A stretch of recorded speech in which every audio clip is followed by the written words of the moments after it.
Hey, Brian. Hi, Jennifer. Great to meet you. Yes, nice meeting you as well. And I'm so glad you were able to do this today with me. So thank you. Thank you for Yes. having me. And I was laughing because a few weeks ago when I had met with Q, he name dropped you several times through our conversation and said that you were his inspiration when he met you, I guess 3 or 4 years ago. So that prompted me to reach out and meet you and invite you to be on this. And hopefully Q will be popping in just a few minutes. I hope so. He's a special young man. He's amazing. He is amazing, but he gives a lot of his accolades to you. So, Well, what thank you. what do you do for Q? Can you do it for us? Tell us. So I went to my first Remax retreat in Orlando a few years ago before COVID, and I was tired of walking around meeting people. So I just sat down at a table, and Q was at the table, and I said, "What's your name?" He said, "Quintavious." I said, "Where are you from?" And he told me. I said, "What was your volume last year?" He said, "I just missed Titan by this much." And I said, "What's your goal this year?" And I couldn't believe it. He's like 26 years old and he just missed making 750,000. And I said, "What's your goal this year?" And he said, "To make Titan." I said, "Titan?" I said, "Why can't we do diamond?" And he said, "You really think I can do diamond?" I said, "Sure, go for diamond." So I believe he calls me in like July, or it might have been June. He said, "Brian, I made diamond." I said, "No, I'm totally closed or on the board?" He said, "No, closed." Wow. And he said, "I'm going for pinnacle." And I said, "Well, let's do it." So he called me, and we talk once a week probably. And he called me and he said, "I surpassed pinnacle. I'm at 2 point whatever." And I said, "Q, unbelievable." I That's said, "You're amazing. You're probably the biggest success story I ever saw below the age of 30." yeah. So he inspired me. Wow. And I think he's ranked number three nationwide as individual agents within Remax. Yeah, and if I've spent time at his home and his office, I mean his average sale isn't like 5 million. So No. he, he's probably doing 300 transactions a year, and I'm like, as an individual, and it's amazing. Here he is. Yeah, he's very pop on. I think his average. I think he told me his average sale was like 250 or 300. IQ, What's going We're on? just ramping you up, Q. what a surprise!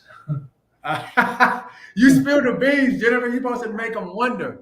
Okay, to be clear, he did text me last night. He was like, "Is it Q? Is Q going to be on?" And then I I know. told him no. I was just singing your praises, Q. Really? How we met. There we go. How you met in Florida and how you're just a go-getter and an amazing real estate agent and so young. But we were talking about your average price point. What's your average price point in your personal sales, Q? Yeah, it's probably now around 300. It used to be like 250. So around So 300 now. so to make 2 million in cash, that's what 300 plus closings in a year Yes, it was. as an individual agent. That's pretty kick ass. So Yep. congratulations. Thank you. I appreciate that. Absolutely. He did buy me lunch when I went to see him too. That's So, all we got. and I saw his high school. So I Aw. brought Brian Boles down. He had the VIP experience. We went to the Ole Miss game, sat in the box, fed him good, got his hotel. We had a wonderful time. He got to meet Lane Kiffin on a back Wow. alley. So anytime you folks come to Mississippi or Tennessee, I will take care of you. Just call me. That's all you have to do. Yeah, that's right. Okay, I'm gonna call you. I've actually never been to Tennessee. Maybe I haven't in a long time, but I'm gonna make the trip.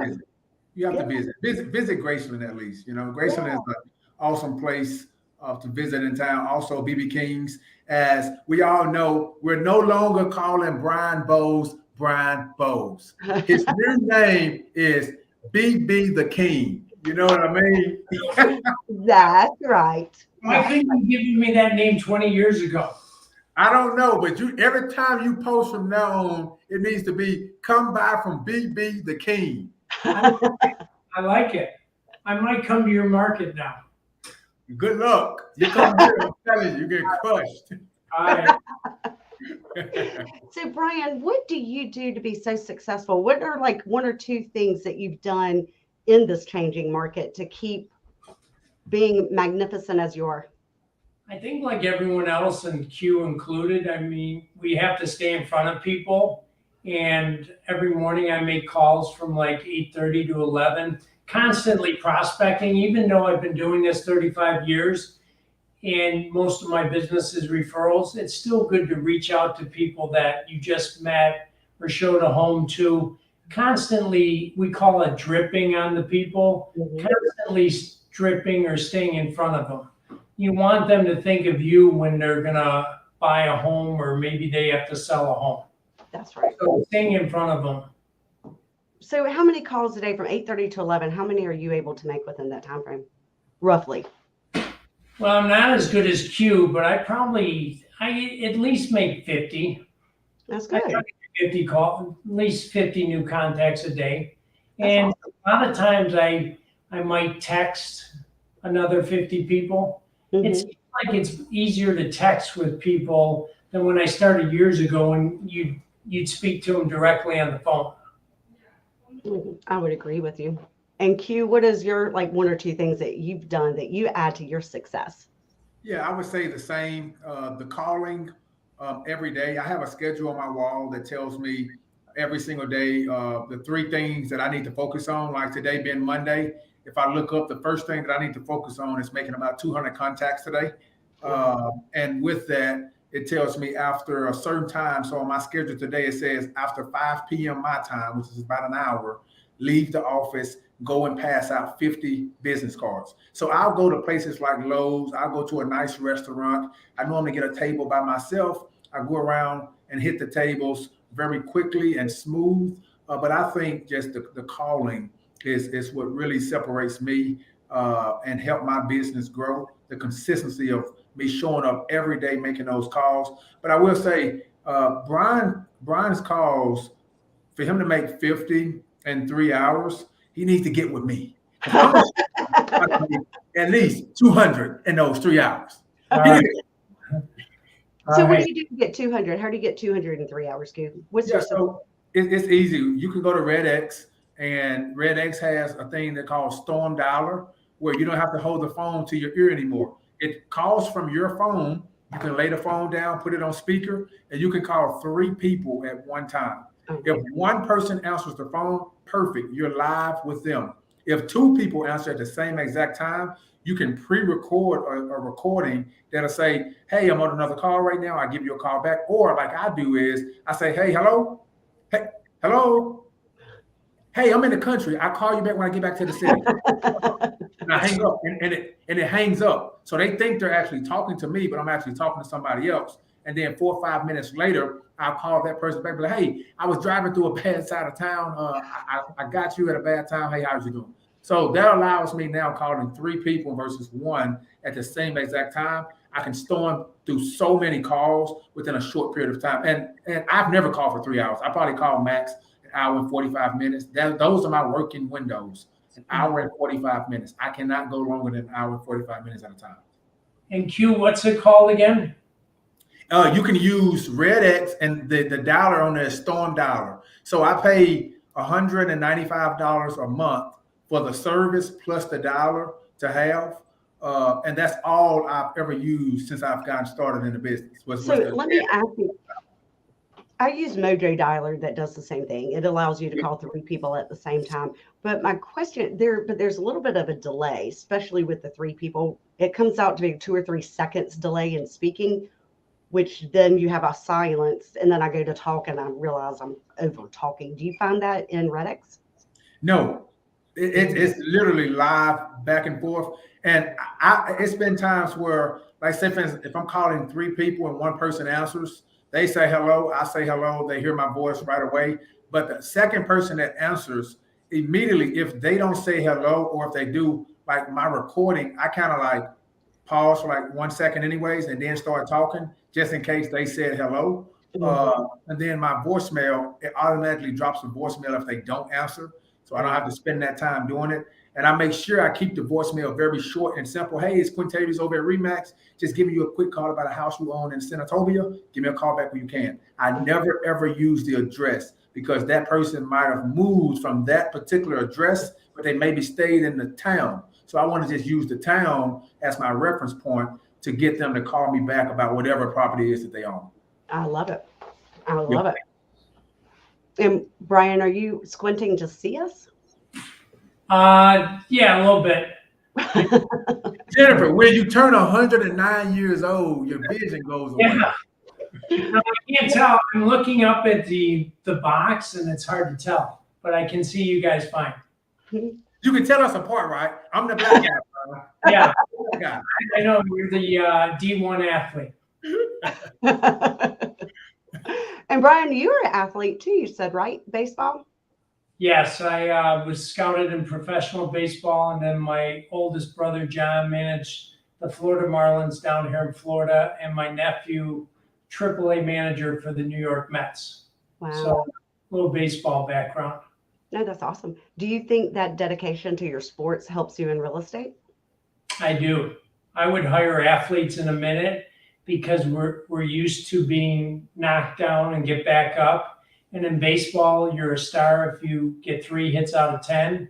In real estate, we're probably a star if we hit 1 out of 100 on our calls. And so we're used to just keep, getting knocked down and getting back up, and staying consistent in your habits too, I think is key.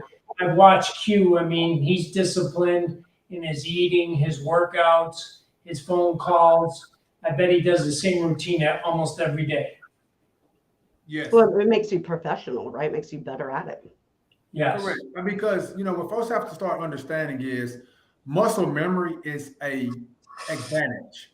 Once you can master your muscle memory in anything, sports and business and calling your day, however you do it, if you can master that muscle memory piece of everything, it becomes so much easier to you as a person. So for me, I literally, when he say I do the same thing over and over and over again, I even eat the same thing. On Mondays, I have this one place. My wife orders me food on a Monday. It's going to last me Monday, Tuesday, and I eat it again for lunch on Wednesday. And then we order again on Wednesday, and it feeds me Wednesday, Thursday. I eat it again for lunch on Friday. But it's the same places. They know my order. When I call, I don't have to say, this is what I want. All I have to say now, and this is my favorite thing to do. Hey, this is Q. And they know what I want. When I go to the bank, I don't have to give a driver's license. I call before I go. Hey, this is Q. They know what I want, because when I get a check to this day, my company has never direct deposited one commission check into my bank account. I take every single check to the bank personally, and I talk to those people. I go to the bank every single day. Why? Because it starts to build relationships. Folks in the bank who don't even work there, they recognize me, they know me. Man, you was just here yesterday. And if they come enough, they'll know I come every single day, regardless if I have to make a deposit or not. I go to the bank just to get a receipt. Wow. To print out a receipt. Well, Just to see in the bank.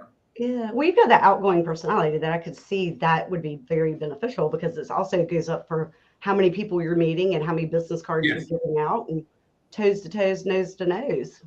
Yep. Doing it. 100%. What about you, Brian? Do you I like to go in the bank and meet people because they're like, they've seen my signs with my face on my sign. Q has a truck that he uses in Tennessee, so everyone knows Q in Tennessee. And so when I go in the bank, someone might say, Brian, you're the realtor. My friend's looking for such and such. So it's good to be in front of people all the time, rather than go through the car line. Yep. I want to go inside, meet people, hand them my card. They'll tell you if they got a friend looking, because when you're advertising yourself a lot, or you're on signs, or you have a truck with your face on a sign, they already know what you do for a living. So they kind of help you, lead you to the next deal. Very good. And when you're making your phone calls, who are you calling? Like, you're making your 50 calls and Q's 200 calls? I'm calling what's called warm calls. Q's probably doing cold calls. So I'm calling people I've actually talked to or met at an open house, or met at Publix, or met at the bank. I think Q's calling people that are thinking of, he's trying to get a new listing or a new buyer. Yeah. Am I Yes. right? Yep. So I do a lot of my calls are cold calls, but I also, like I said in my office, every single showing that I have, I pick up the phone and I call the agent after. If an appraiser goes to one of my properties, I pick up the phone, I call the appraiser before he gets there, after he gets there, and a couple days later to see if he's turned in a report, if he needs anything comp wise. So, I'm always on my phone because I feel like, to me, I have the voice of Beyonce. People like to hear me talk. And I take advantage of my confidence in that. Now, that might not be true, but it's true to me. And until they tell me to stop calling, I always call. And, I'm always funny. I'm joking. Agents here, they tell me all the time they love working with me because I will never, ever make a deal hard. I'm not that type of agent. I'm the agent. We're going to laugh. We're going to joke. We're going to have fun. If you need me to go and do a video tour for your buyer because you can't, you call me. I'll do that type stuff. But that's what allows me then when I have a buyer and I pick up the phone on your listing and I say, hey, what is this going to take to get this thing done? They tell me every time. Wow. Right. Establish that relationship, that positive relationship. That's awesome. Q, a question, Jennifer. What? Q, do you go to all your closings and? I don't go to any closings. You don't go to the closings? I don't go to any closings. No. Okay. You don't get clients gifts or anything? No. The gift is my service. I give them VIP service. I give them a lot within the transaction. I give them more than what they can ever ask for when it comes to their house being marketed the right way, sold, also given keys at the closing. Those are the things that I'm giving. And I feel like, when we go, this narrative has to change, because when you go to the doctor and the doctor gives you heart surgery, you don't wake up from the surgery and give them a gift.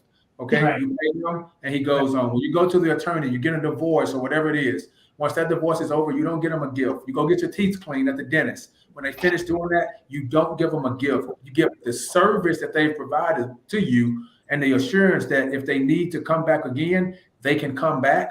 And that's what I give my folks, the utmost respect, service. I talk to them daily. And that's why my office to this day still can't believe that I take every single call for showings. I don't use the showing time and all that crap. They have to call me.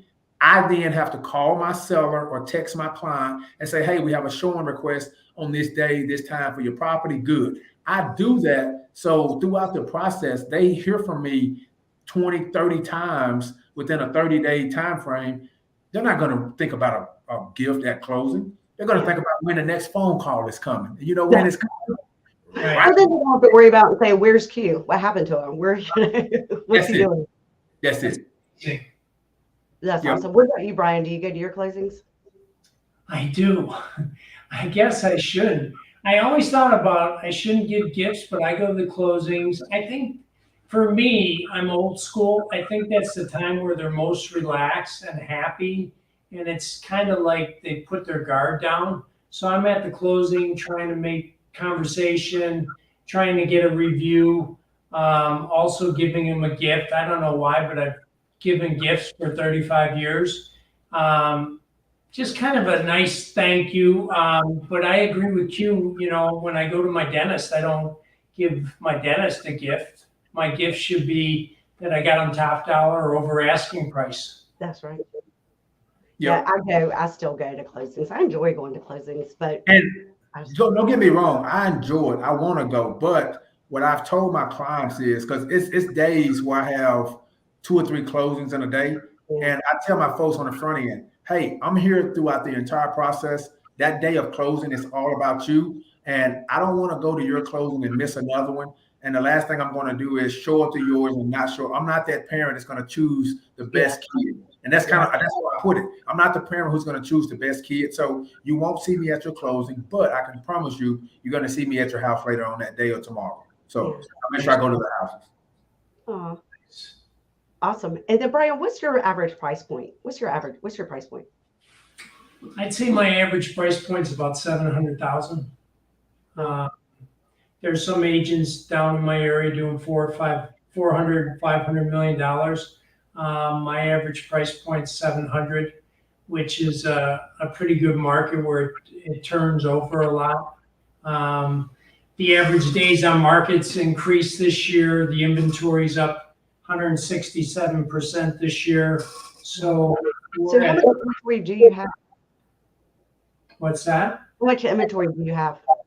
Currently I have 13 listings. I used to, in my heyday, the most I'd carry is 100. Normally it's 40 to 50. Wow. So overall listings are still down. Still down. Yeah. Yes. And ours have gone up a little bit, but not very much. They've gone up like 5% since last year. And our average days on market is like 45, and then our inventory is like 1.9 months of inventory. But it's interesting. So how many homes do you sell a year, Brian, on average? Usually about 80 homes, 80 to 100. Wow. And do you have a team or are you independent? I'm independent. I have 4 administrative assistants, one that's 40 hours a week, a 94-year-old man that works 9 hours a week. He's been with me 23 years. Wow. Amy, who works 18 hours a week, and then Becky, who kind of helps me with the open houses. Nice. So you've got a system that's working. 80 homes a year is a lot. It doesn't seem like a lot. In Chicago, I was doing 165 to 200 a year. So I've been a really. You weren't 123 according to Q back then, right? Huh? I said, but you weren't 123 back then, right? Q's doing 300 something. I was teasing you about your age. And No, she said back then when you were doing 160, you wasn't 123 years old. Oh yeah. Let me turn up my hearing aid. I'm that old. Hi, Bernie Cobb. I see Bernie's online from Chicago. Yeah, I love some Bernie. So then what's like a piece of advice that you would recommend? So your market then, Brian, it's still, prices are still going up. Right. We're up 6% this year. The average price is at 575,000. Last year is 541. We're up 6.3%. Nice. For the median sales price. Inventory is at 3.2%, up 166%. And the median days on market went from 10 days to 31 days. Yeah. You know, you guys are so much better than I am when it comes, like, seriously. I'm just looking at you guys able to spit off numbers like if you was to ask me, Q, I don't have a clue. Like the percentages and how many houses are listed. I don't even know how many houses I have listed because I never ever look up, I guess, to count that stuff or pay attention. I know what's going on with the market. I know if it's taking longer than normal, but I could not spit off like 12%, 20. I couldn't do it. But you're a math man.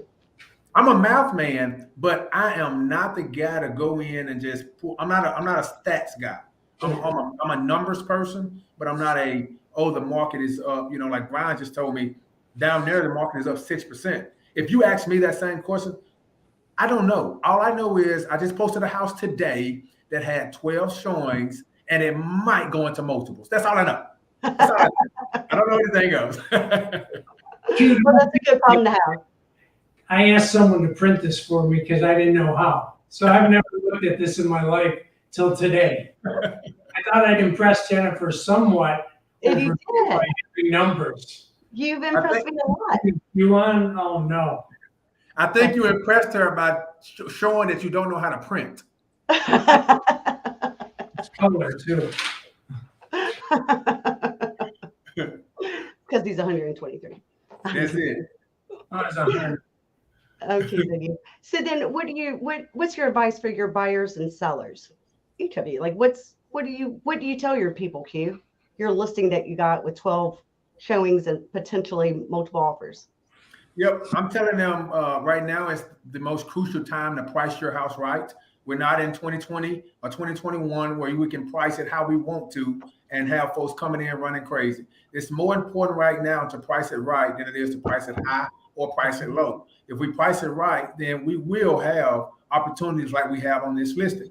Now, some of my sellers, they still think the grass is greener. So I always tell them, hey, we can try it your way, but in 5 days, if we have nothing, we have to do it my way. And my way sometimes is a little more strict on where it would have been if they would have just started where we wanted to start, versus if we start their way, then have to try to get to my way second. So I'm always telling them, hey, you called me here for a reason. You have to trust me. And if you don't trust me, let's try to part ways now, because I don't want to mess up a relationship that we might have. So I would rather not do the deal than it is for you not to trust me to do it. My buyers, I'm letting them know, hey, the market is starting to soften. Properties are starting to sit just a little bit longer. So maybe you can shop one or two houses before you make a decision. But you have to make a decision because the market is steadily moving. And interest rates today might not be the interest rates tomorrow. It might be higher, it might be lower. But what I do understand is if for some reason the interest rates drop, we have an opportunity to take advantage of it by refinancing. And if for some reason the interest rates shoot through the roof and go 10%, we have the best opportunity in front of us if we can lock in 5 to 6% right now. So what we have to do is, yes, let's look a little longer, one or two more houses longer, but making sure when we go and look, we're going to make a decision. That's right. That's right. I 100% agree. That's what we're saying too. What about you, Brian? What's the advice you're giving your buyers and sellers? So my sellers, I'm telling, like you said, price it right. We're not in multi-offer situations right now where we're seeing like a year ago, 10 offers for one listing. It's taking longer to sell it. So if you price it right, it will sell. You're not going to probably see 2 or 3 offers unless it's a lower price point.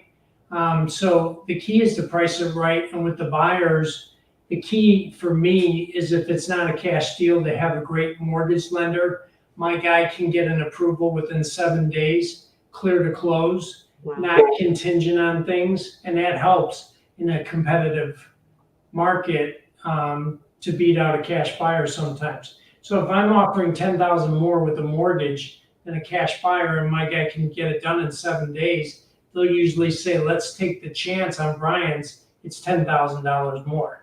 Yeah. So mortgages can beat out cash if you have the right person.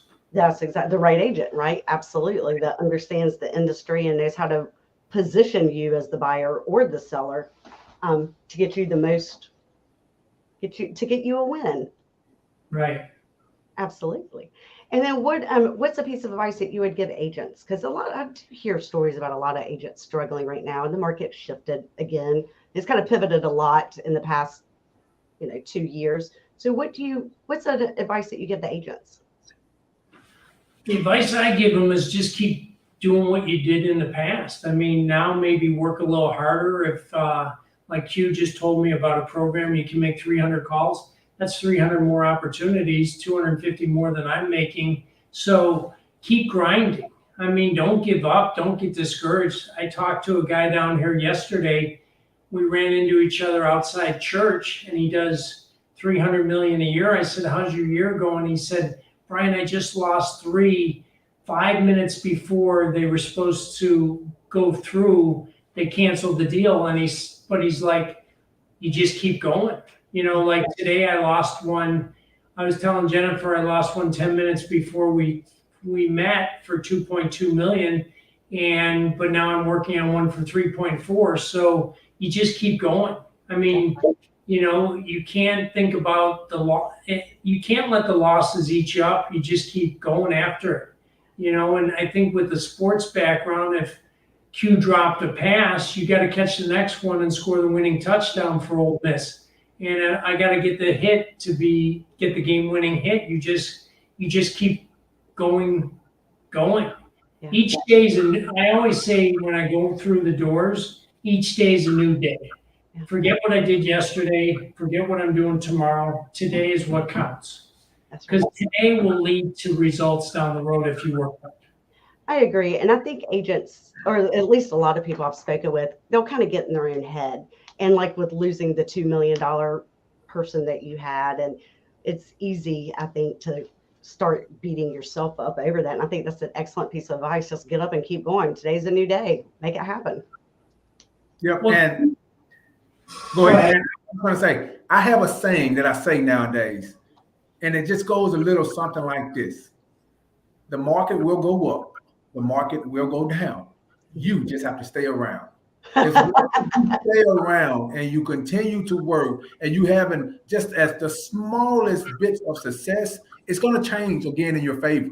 You just have to make sure that you're here to see that change. So let's stay focused and don't get discouraged. The market will go up. It will go down. You just have to stay around. I love it. Love it. Yep. Clever Q.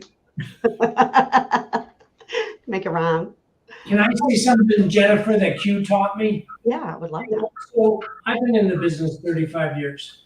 I got lucky enough to sit at a table with Q, knew nothing about him. We became good friends. But what he taught me is mindset again. What's great about meeting Q, it reiterates, just keep going. Like he has his 4-point system. He has bags groceries for people, takes them to the car. He has his cheesecake functions. I mean, he's teaching an old dog new tricks. So you guys are saying I'm 129. Some days I feel like it, but what's Q is doing for me is saying, every time I pick up the phone, I'm psyched to go back and hit the phones after I hang up with Q. Like Q is grinding. Q reminds me of the book I'm reading now, David Goggins. You Can't Hurt Me. It's amazing, the mindset. It's all about mindset. You know, if you think you can do 30 deals, a deal a day, do it. I told Q, I think you can do Diamond when he was near Titan. And he said, okay, I'm going to do it. And then he calls me in like July. He's at Diamond. He said, I'm going for Pinnacle. And he blew right through it. So he didn't limit his mindset. Yeah. He said, I can do it. That's right. Yep. And I think that is pretty amazing with Q too. And our last time that I got to be with Q, I did make my team watch it because I thought it was so inspirational. And it was interesting how many people on my team saying I can't do it. And I'm like, oh, he couldn't either if he told himself that nonstop. You know? Right. And here's what folks got to realize about me. I'm one of 17 kids. Parents never made more than 40 grand a year. So, of course, you can never tell a kid like me anything negative because I've seen it. I've seen negative. I've seen people come and struggle, and I don't want to go back to that. So I'm running a race trying to get so far ahead of how I grew up and what I had to endure that there's no wall that I won't run through, that I can't run through to get to where I want to get. And if there's a way, if I understand that in my marketplace, I do know this number, that 4,000 transactions happen in my marketplace in a year. And if I want 10% of it, I know for a fact that I can go out there and create enough traction to close 10% of the business in my marketplace. Why? Because I'm no longer starting over from nothing. I'm starting over with a plan and something that I can really say works for me and it can work for other agents. But also it just starts with me saying it.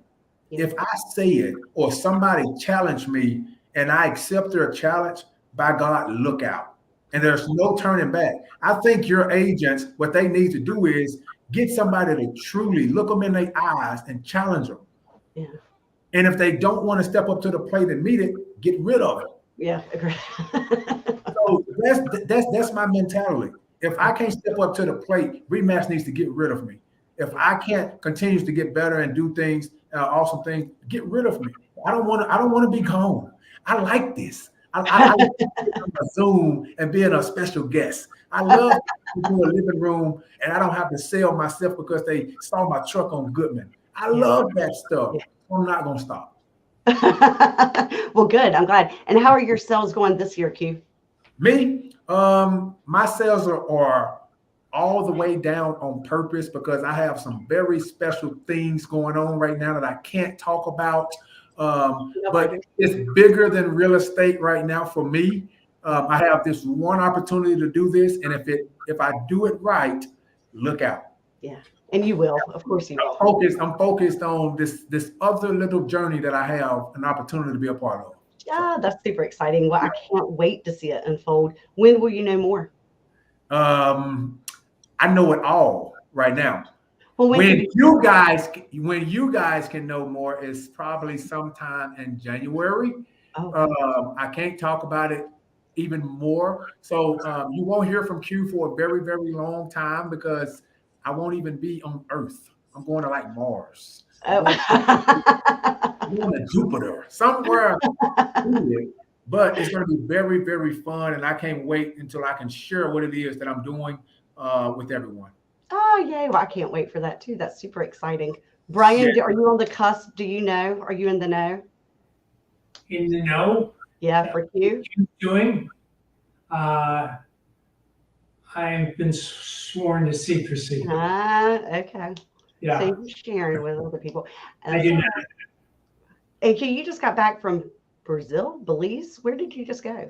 I just got back from Brazil, and I have to head back to Brazil again in about 7 days. So, yep, I'm doing a world tour before I actually leave for my endeavor. So I'm seeing the world, speaking at different offices, different conferences, and my goal is to take this thing global. So that's exciting. Well, I need to get you into our Wilmington office to come visit us. Let's do it. I'm free. Let's do it.